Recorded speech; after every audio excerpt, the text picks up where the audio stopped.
Iniya, are you out of your mind? Meghalaya চরম বিস্ময় নিয়ে নরম সুরে জিজ্ঞেস করে। ইনিয়া তাচ্ছিল্যের সুরে জবাব দেয়, পাপ তোমার করা অর্জিত সম্পদ নয় মেঘালয়। মিসেস মেঘালয়, অর্জিত সম্পদ হচ্ছে পাপ। তোমরা দুজনে পার্টনার, স্বামী স্ত্রী তোমরা। একই মুদ্রার এপিঠ নোংরা হলে অপর পিঠ এমনিতেই নোংরা হবে। ইনিয়ার কথায় আগামাথা খুঁজে পাচ্ছে না মেঘালয় উঠে দাঁড়ালো। ইনিয়ার সামনাসামনি দাঁড়িয়ে জবাবে বলল, তুমি বারবারই আমার স্ত্রী হেড করতে চেয়েছো। তাকে ব্যক্তিগতভাবে পছন্দ করো না, কারণটাও হয়তো আমাকে না পাওয়ার ক্ষোভ তোমাকে উন্মাদ করে তুলেছে ইনিয়া। ফর গডস সেক, তোমার ডার্টি মাইন্ডের গেমে আমার স্ত্রীকে ইনভলভ করবে না। আলোর ভালোবাসা তোমাকে অন্ধ করে ফেলেছে মেঘালয়। ইনিয়া মেঘালয়ের চোখের দিকে তাকিয়ে জবাব দেয়, স্ত্রী ভালোবাসা পেয়ে যদি আমি অন্ধের খেতাব প্রাপ্ত হই, আই ডোন্ট মাইন্ড। মেঘালয় 1-2 পা করে পিছিয়ে গেল। ইনিয়া অবাক হয়ে তাকিয়ে রইল। অবাকের রেশ কাটার আগে আবারও প্রশ্ন করল, এটা কালো মেয়ের মধ্যে তুমি কি খুঁজে পেয়েছো? ইনিয়ার প্রশ্ন শুনে মেঘালয় মুচকি হাসে। ওর মাঝে কি খুঁজে পেয়েছি তালাশ করিনি, কখনো প্রয়োজন বোধ করিনি। শুধু আমি এতটুকু জানি, আলো আমার স্ত্রী, আমার দায়িত্ব, আমার বাচ্চার মা, আমার আত্মার আত্মীয়। মেঘালয় আর এক মুহূর্ত দেরি করল না, অতি দ্রুত চলে গেল আলোর ডাক্তারের কাছে। আলোর অবস্থা সম্পর্কে এখনও কোনো আপডেট মেলেনি। মাহরিনকে সঙ্গে নিয়ে যেতেই ইনিয়া এসেছিল। এরই মাঝে মেঘালয়ের সঙ্গে তার দেখা। ইনিয়া দীর্ঘশ্বাস ছাড়ল। তারপর করিডোরে সারি বাঁধা চেয়ারে একটাই বসে অপেক্ষা করছে মাহরিনের জন্য। ইনিয়া অদূরে তাকিয়ে ভাবছে মাসফির কথা। মাসফি আজ তার মেয়ের সঙ্গে হসপিটালে থাকবে, বাড়িতে ফেরার তাড়া নেই। কল করে বাড়িতে ফেরার কথা বলা মানুষটা নাই। মাসফির কাছ থেকে এসব কথা শোনার পর ইনিয়া তীক্ষ্ণ দৃষ্টিতে তাকিয়েছিল অনেকক্ষণ। মানুষটার অভিনয় যে এতটা নিখুঁত যে বোঝার উপায় নেই কোনটা বাস্তব কোনটা অভিনয়। ইনিয়া অনেক প্রশ্নের উত্তর চায়, তবে সঠিক সময়ের অপেক্ষায় আছে। তার আপুর বাচ্চাটা সহি সালামতে ফিরে আসুক, তারপর না হয় সব প্রশ্নের উত্তর জানা যাবে। মাহরিন এবং সিতারা বেগমকে নিয়ে ইনিয়া হসপিটাল থেকে বের হলো বাসার উদ্দেশ্য। আলো বহু কষ্টে চোখ খুলে তাকালো। মাথার ওপর চরকির মতো ফ্যান ঘুরছে। আশেপাশে তাকিয়ে কাউকে দেখতে পেল না সে। হঠাৎ করেই পেটের মাঝে ধাঁধালো ব্যথা অনুভব করতেই আলোর চোখ মুখ কুঁচকে আসে। দাঁতে দাঁত চেপে ব্যথা অনুভব করে। তারপরই আলোর কি যেন মনে পড়ে। ডান হাতটা তুলে পেটের উপরে রাখলো। সে কি নড়াচড়া অনুভব করতে পারছে না কেন সে? আলো একবার পেটের ডান দিকে তো আরেকবার বাম দিকে হাত রাখছে।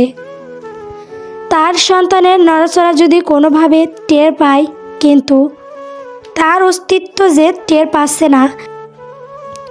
আলোর শরীরে ভয়ানকভাবে কাঁপতে শুরু করলো। চোখের জল গড়িয়ে হসপিটালের সাদা বেডের ওপর মাথার নিচে বালিশ দেওয়া হয়নি এখনও। বাম হাতে এখনও স্যালাইন চলছে। আলোর মৃগী রোগে আক্রান্ত রোগের মতো কাঁপছে। অস্ফুট স্বরে বলে উঠল, ডাক্তার সাহেব, আপনার বেলি ফুলের অস্তিত্ব টের পাচ্ছি না কেন আমি? সারা রাত নির্ঘুম কাটিয়ে দিল মেঘালয়। প্রতিটা সেকেন্ড যেন দীর্ঘ সময়ের মতো লাগছিল তার কাছে। আলোর জ্ঞান ফিরে এসেছে প্রায় শেষ রাতের দিকে। একজন নার্স এসে মেঘালয়কে খবরটি জানায়। মেঘালয়ের আলোর কাছে আজ দেওয়ার তাড়া নেই। আলোর কাছে গেলেই আলোকে কৈফিয়ত দিতে হবে। তাদের বাচ্চার কথা যখন জানতে চাইবে, তখন মেঘালয় কী জবাব দিবে? নাকি বলবে, আলো আমাদের একটা রাজপুত্র হয়েছিল, চাঁদের মতো রূপ ছিল, কিন্তু ঘর অমাবস্যা তাকে গ্রাস করেছে। আমি এই হাত দুটো দিয়ে তোমার নারীসেরা মানিককে কবরের সাথে শীতল পোকামাকড়ের ব্যবস্থানে রেখে এসেছি। ধীরে ধীরে পৃথিবীর বুক সূর্যের আলো ঠিক করে পড়ছে। মেঘালয়ের চোখ জ্বালা করছে। ওয়াশরুমের দিকে এগিয়ে যায়, চোখে মুখে পানি দিয়ে বের হয়ে আসে।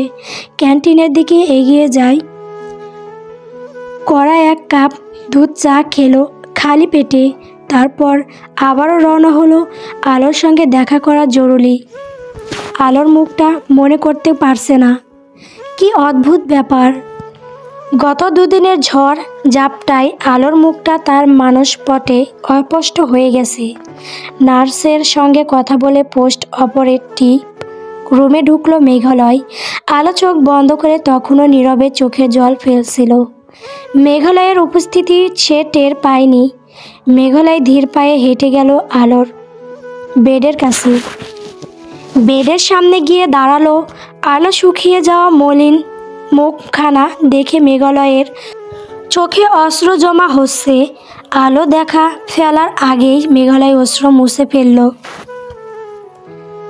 আলতোভাবে আলোর মাথায় হাত রেখে নরম স্বরে জিজ্ঞেস করলো, কেমন আছো আলো? তার ব্যক্তিগত ডাক্তার সাহেবের কণ্ঠস্বর শুনতে পেল আলো। চোখ খুলে তাকালো। মেঘালয় দেখলো আলোর ভেজা আঁখি পল্লব। কান্নার ধমকে তীর তীর করে কাঁপতে ঠোঁট জোড়া। কান্না করছো কেন? প্রশ্নটি করার সময় মেঘালয়ের কণ্ঠস্বর কেঁপে উঠল। সে তো জানে আলোর কান্না করার কারণ। বেডের পাশে রাখা টুলে বসলো মেঘালয়। আলোর হাতটা নিজের হাতের মুঠোয় নিল। কান্না করলে তোমার সমস্যা বাড়বে আলো, স্যালাইনে প্রবলেম হবে, প্লিজ কান্না বন্ধ করো। আলোর কান্না থামার বদলে আরও বেড়ে যায়। মেঘালয় আলোর অবস্থা দেখে ভয় পাচ্ছে এখন। মেঘালয় দীর্ঘশ্বাস ফেলল। আলোর হাতের পিঠে চুমু দিয়ে বলল, আলো কান্না বন্ধ করো, আমার কথা শুনো, এদিকে তাকাও, আমার দিকে তাকাও। তুমি? আলো ফিরেও তাকায় না। গাল গড়িয়ে চোখের জল অনবরত গড়িয়ে পড়ছে। বেডের ওপর মেঘালয় অস্থির হয়ে উঠল। আলোর হাতটা শক্ত করে চেপে ধরে আদেশের স্বরে বলল, কতবার বলেছি তোমাকে, আমি যার সঙ্গে কথা বলি সে যদি আমার দিকে না তাকায় আমি কথা বলতে উৎসাহ পাই না। আলো মেঘালয়ের দিকে তাকালো। আলোর ভেজা চোখ দেখে মেঘালয়ের বুকে তীক্ষ্ণ ব্যথা অনুভব করলো। আলোর মাথা হাত রাখলো। আলো চোখ বন্ধ করে ফেললো। মেঘালয় আলোর চোখের জল মুছে দিল। আলো শূন্য গর্ভের দিকে তাকিয়ে দীর্ঘশ্বাস ছাড়ল। আলো প্রেগনেন্সির খবর মেঘালয় আলোকে জানাইছিল। সেদিন খবরটি জানার পর আলোর চোখে মুখে ছিল প্রশান্তির ছাপ, নতুন মা হবার আনন্দ। আর আজও তাদের সন্তানের মৃত্যু সংবাদটি জানাতে হবে মেঘালয়কে। খবরটি জানার পর আজ আলোর অনুভূতি কেমন হবে? মেঘালয় আলোর মুখের দিকে তাকিয়ে কোনো মতে বলল, অনাকাঙ্ক্ষিত মেহমান অনাকাঙ্ক্ষিতভাবে চলে গেছে, আর কোনোদিনও তার ঠাঁই হবে না এই ধরনের বুকে।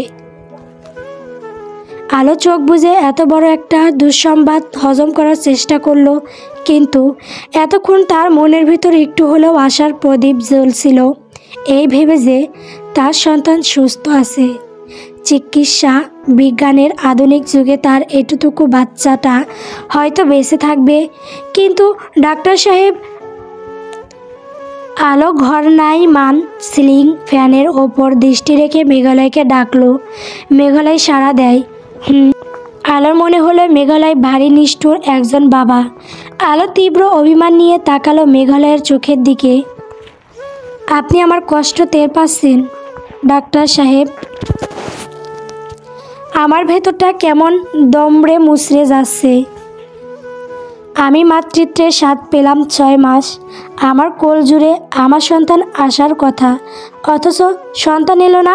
কষ্ট পেলাম, মাতৃত্বের স্বাদ গ্রহণ করলাম, তলপেটে বহন করলাম সি সেকশনের ক্ষত, যেই ক্ষত কখনো চামড়ার সঙ্গে মিলিয়ে যায় না। এত কিছুর স্বাদ গ্রহণ করলাম কার জন্য? আমার সন্তানের সুস্থতার জন্যই তো। কই আমার সন্তান? আমার এতদিনের যন্ত্রণা কষ্ট, নির্ঘুম রাতের ঘুম, সি সেকশনের ব্যথা লাঘবের জন্য হলেও তো আমার সন্তানের প্রয়োজন। আলো ধীরে ধীরে কথাগুলো বলছিল। মেঘালয় সবটা শুনল। আলোকে সান্ত্বনা দেওয়ার ভাষা তার জানা নেই। সে নিজেও একই কষ্টে জর্জরিত। আমি জানি তোমার কেমন লাগছে। মেঘালয়ের কথা শুনে আলো তাচ্ছিল্যের সুরে জবাব দেয়, আপনি আমার কষ্ট কখনোই টের পাবেন না। আপনি জানেন সন্তান মৃত্যুর খবরে ওজন বহন করা কতটা কষ্টের। আলোর কথা শুনে মেঘালয়ের পাগলের মতো হাসতে শুরু করলো। আলো অবাক হয়ে তাকিয়ে রইল। গা দুলে উঠে মেঘালয়ের। আলো ছোট একটা মেয়ে, হয়তো তার বউ হয়েছে পরিস্থিতির শিকার হয়ে। বাচ্চাটা সে অন্ধকারে বুদ্ধি নিয়ে কনসিভ করেছিল। এত ছোট্ট একটা মেয়েকে সে ভারী কথা বলে তার কষ্ট বাড়াতে চায় না। আলো কে আছে, মা নেই, বাবা গত হলো, খুব বেশি দিন হলো না, আর এখন নিজের সন্তান। তুমি আমার কষ্ট কখনোই টের পাবে না। একজন বাবার কষ্ট তুমি কখনোই টের পাবে না। যেই সন্তানকে আদর করে কোলে তুলে রাখার কথা, সেই সন্তানকে বুক থেকে নিষ্ঠুরের মতো সরিয়ে কবরের ঠান্ডা মাটিতে শুয়ে রাখার কষ্ট তুমি কখনোই টের পাবে না। শেষ বেলায় আদরের সন্তানকে কবরে রেখে যখন কবর থেকে উঠে দাঁড়াতে জমিনের বুকে, সেই কষ্ট তুমি কখনো টের পাবে না। বাঁশের চাঙ্গ সাজিয়ে মৃত্যু সন্তান আর হতভাগ্য বাবার চিরতরে বিচ্ছেদের দৃষ্টি দেখলে তুমি কখনোই সহ্য করতে পারবে না। যেই সন্তানকে ফুলের মতো যত্নে রাখতাম, সেই সন্তানের উপর মাটি ফেলে কবর ভরাট করার কার্য সম্পাদন তুমি করতে পারতে না। আমি বাবা বলেই নিষ্ঠুরের মতো সেই কাজ করতে পেরেছি। মেঘালয়ের হাসি থেমে গেছে সেই কখন। তার মনে কথা মনে রয়ে যায়, আলোকে বলা হয়ে ওঠে না। আলোর হাতটা ধরে চুপ হয়ে বসে থাকে। আলো মেঘালয়ের মুখের দিকে তাকিয়ে বুঝে ফেলল মেঘালয়ের মনের অবস্থা। মেঘালয়ের অনেক না বলা কথা সাক্ষী যেন তার নীরবতা। আলোর একবার জানতে ইচ্ছে করলো তার সন্তান দেখতে কেমন হয়েছিল। তার মায়ের মতো কালো, নাকি তার বাবার মতো সুদর্শন। জানালার গ্রিল গড়িয়ে সূর্যের আলো কেবিন আলোকিত হয়ে উঠল। মেঘালয় জানালার ওপর দৃষ্টি রেখে ভাবছে তার সন্তান কেমন আছে সেই অন্ধকার কবরে। মায়ের অন্ধকার গর্ভে থেকে বেরিয়ে দুনিয়ার জাঁকজমক আয়োজন দেখা হলো না তার। ফের হারিয়ে গেল মাটির অন্ধকার গর্ভে। গল্প মেঘের ওপারে আলো।